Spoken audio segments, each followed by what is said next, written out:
Hello student, आज जो हमारा टॉपिक है वो है बियरिंग कैपेसिटी यानी धारण क्षमता। वह अधिकतम भार जो मर्दा इकाई क्षेत्रफल पर विफल हुए बिना वहन कर सकती है, जिसकी भार धारण क्षमता कहलाती है। भार धारण क्षमता कई प्रकार की होती है। इसमें भेद करने के लिए धारण क्षमता से पहले कोई विशेषण लगाया जाता है। विभिन्न प्रकार की धारण क्षमताएँ निम्न हैं। जैसे पहली है चरम धारण क्षमता यानी अल्टीमेट बियरिंग कैपेसिटी। नींव तल पर मर्दा के इकाई क्षेत्रफल पर वह न्यूनतम भार जिस पर मर्दा विफल हो जाती है उनकी चरम धारण क्षमता कहलाती है। उदाहरण, यदि मर्दा की चरम धारण क्षमता 25 टन पर मीटर स्क्वायर है तो इसका तात्पर्य है कि नींव तल के इकाई क्षेत्रफल 1 मीटर स्क्वायर पर 25 टन का भार आ पड़ने पर वह विफल हो जाएगी। चरम धारण क्षमता को QF से प्रदर्शित किया जाता है। नेक्स्ट है शुद्ध चरण धारण क्षमता, नेट बियरिंग कैपेसिटी। नींव तल की मर्दा पर वह अधिकतम अतिरिक्त भार मर्दा के स्वयं के भार को छोड़कर, यानी कि वो मैक्सिमम लोड या एक्स्ट्रा जो को अतिरिक्त भार जो मर्दा विफल हुए बिना वहन कर सकती है, मर्दा की शुद्ध चरम धारण क्षमता कहलाती है। इसे चरण धारण क्षमता में से मर्दा का भार घटाकर ज्ञात किया जा सकता है। इसे QNF से प्रदर्शित किया जाता है।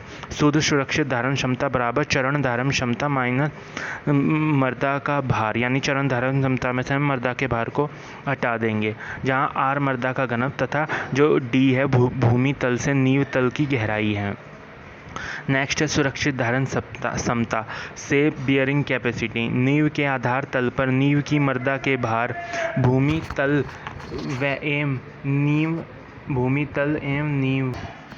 नींव तल के बीच की मर्दा सहित मर्दा की वह धारण क्षमता जो मर्दा विफल हुए बिना सुरक्षापूर्वक वहन कर सकती है उसकी सुरक्षित धारण क्षमता कहलाती है।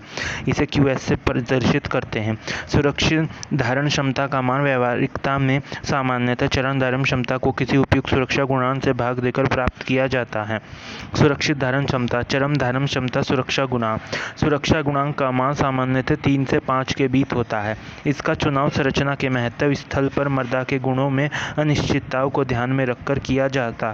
अधिक महत्वपूर्ण संरचनाओं के लिए इसका मान लिया जाता है।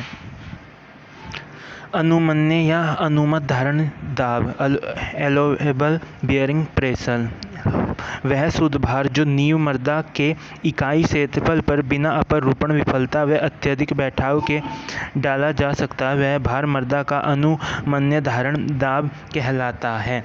यह दाब संरचना के अनुमत बैठाव पर मिसिबल सेटलमेंट पर भी निर्भर करता है। अनुमत बैठाव जितना कम होगा, अनुमत धारण दाब उतना ही कम होगा। इसे QA से प्रदर्शित किया जाता है।